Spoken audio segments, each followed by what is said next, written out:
तो जिस व्यक्ति को अकाल मृत्यु का दोष है तो पहले आप महादेव के शरण में जाइए, क्योंकि वो देवों के देव महादेव है, उनको महाकाल बोला जाता है।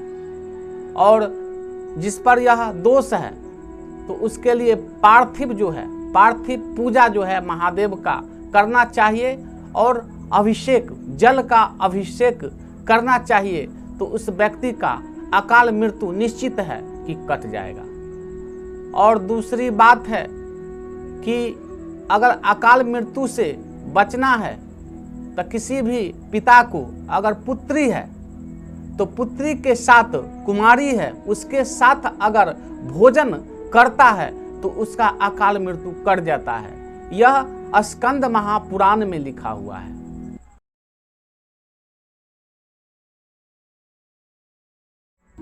एक मार्कंडेय जी का पिता थे, मार्कंडू जी, जो कि बहुत सिद्ध संत थे।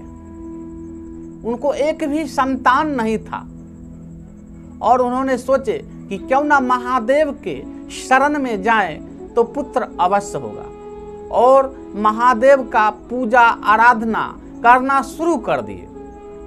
कुछ समय के बाद भगवान शिव प्रकट हो गए और बोले, हे मार्कंडू जी, आपने हमारा बहुत तपस्या और पूजा किया, इसलिए हम आपसे प्रसन्न हैं, मांगिए आप क्या मांगते हैं। इस पर मार्कंडू जी बोले कि हे प्रभु, आप तो अंतर्यामी हैं, सारा संसार का बात जानने वाले हैं, इसलिए हे प्रभु हमें एक पुत्र दें, क्योंकि अब वृद्धा अवस्था हो गया और एक भी पुत्र नहीं है प्रभु। इस पर महादेव बोलते हैं कि एक 100 वर्ष का पुत्र है और वह महामूर्ख होगा, और दूसरा पुत्र जो होगा वह 12 वर्ष का, वह भगवान का भक्त होगा और विद्वान होगा और पितृ भक्त होगा।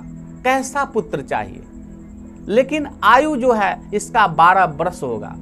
तो बोले कि हे प्रभु, अगर आप हमें पुत्र ही देना चाहते हैं तो विद्वान जो पुत्र है, विद्वान पुत्र को ही दीजिए। इसका आयु, तो बोले कि इसका आयु तो मात्र 12 वर्ष है। तो बोले कि कोई बात नहीं प्रभु, पुत्र कुपुत्र नहीं होना चाहिए, पुत्र पुत्र होना चाहिए। उसके बाद बोले महादेव कि तथा अस्तु। समय व्यतीत होने के बाद उनको पुत्र हुआ, उसका नाम मार्कंडेय जी रखे। अच्छा समय जो होता है ना मनुष्य को, वह पता नहीं चलता, तुरंत बीत जाता है। समय व्यतीत हो गया, 11 वर्ष व्यतीत हो गया, और व्यतीत होने के बाद उनको जब एहसास हुआ कि 11 वर्ष तो बीत चुका है और हमारा पुत्र तो मात्र 1 साल बचेगा, और उनके आंखों में आंसू ढवाढव गिरना शुरू हो गया। अब रात दिन वह चिंता में रहते थे कि अब क्या होगा, 1 साल के बाद क्या होगा। यह दृश्य जो है मार्कंडेय जी देख लिए कि हमारे पिता के आंख में आंसू। बोले कि पिताजी, आप बहुत चिंतित रहते हैं और आपके आंख में आंसू है। यह पुत्र का कर्तव्य नहीं बनता है कि जिस पिता को अगर दुखी रहे कोई भी बात से, तो पुत्र का फर्ज होता है कि उस दुख को दूर करना। बहुत कहने के बाद उनके पिता कहते हैं कि हे पुत्र, हम तुमसे क्या कहें, महादेव के कृपा से तुम मुझे प्राप्त हुआ, लेकिन तुम्हारा उम्र जो है मात्र बोले 12 वर्ष, यानी 12 वर्ष के बाद तुम मर जाओगे।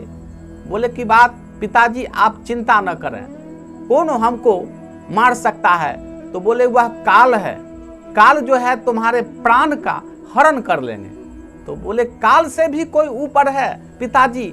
तो बोले कि हाँ, काल से भी ऊपर महाकाल है, जिसको भगवान शंकर कहते हैं। बोले कि तब चिंता मत कीजिए पिताजी, 1 वर्ष बचा हुआ है। उसके बाद अपने पिताजी को प्रणाम करने के बाद चल दिए मंदिर की ओर। अब महादेव के मंदिर में जा करके पूजा अर्चना करना, वहीं रहना, जितने भी संत महात्मा आते थे सबकी सेवा करना, उनका नित्य दिन जो है सो का काम था। और दंडवत करते थे, प्रणाम करते थे, सब उनको आशीर्वाद देते थे। जब 1 साल व्यतीत हो गया, उस समय वह मंदिर में पूजा कर रहे थे और यमराज जो काल थे वह प्रकट हो गए प्राण लेने के लिए। यह जब दृश्य देखे तो उनको जो है सो डर गए, और डरने के बाद महादेव का जो लिंग था उसको भर पांजा पकड़ लिए, मंत्र पढ़ना शुरू कर दिए। मंत्र पढ़ते गए, उसके बाद उस पिंड से जो है सो महादेव प्रकट हो गए, और प्रकट होने के बाद त्रिशूल लेकर के यमराज पर दौड़े। यह हमारा भक्त है और इसको तुम प्राण लेना चाहते हो। उसी वक्त जो काल जो था, यमराज जो था, महादेव को दंडवत करना शुरू कर दिए कि हे प्रभु, निदान यह जो है नियम तो आप ही बनाए थे और नियम को आप तोड़ रहे हैं। बोले भक्त के लिए सारा नियम टूट सकता है। यह भक्त जो हमारा है, यह हमारा नित्य दिन रात दिन पूजा करता है, यह हमारा भक्त है, इसको हम आशीर्वाद देते हैं। इसका आयु 12 वर्ष क्या 12 कल्प तक यह जीवित रहेगा, और इसको हम चिरंजीवी का आशीर्वाद देते हैं। इसलिए बंधुओं, आठवां चिरंजीवी जो है मार्कंडेय ऋषि को बोला जाता है। तो जो व्यक्ति भगवान शिव का भजन करता है, कीर्तन करता है, सत्संग करता है और पार्थिव पूजा करता है, और उसका जो है जल जो अर्पित करता है और आचमन कर करके उसका प्रसाद ग्रहण करने के बाद कोई भी व्यक्ति अगर कहीं जाता है तो उसको अकाल मृत्यु नहीं होता है। यह शास्त्र की बात है और हम शास्त्र की बात ही बताए हैं। जय श्री राम, हर हर महादेव।